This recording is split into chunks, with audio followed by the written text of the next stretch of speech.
Да, при нас това беше изключително екстрен случай. It was a situation that no one expected. The player has already come. He has signed the contract and he will be able to play.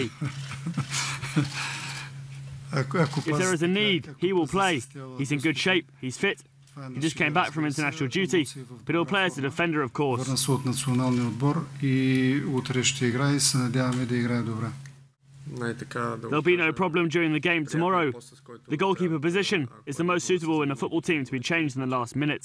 The main problem will be for the other players to adjust to him, and not for him to adjust to them.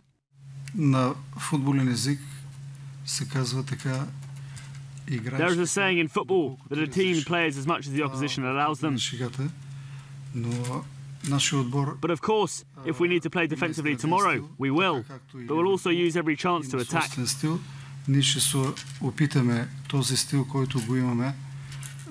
We have our own attacking style, and we plan to use it whenever we can tomorrow. Ако се наложи, ще се защитаваме, но ние принципно играем атакуващо и ще направим всичко възможно да атакуваме и добре.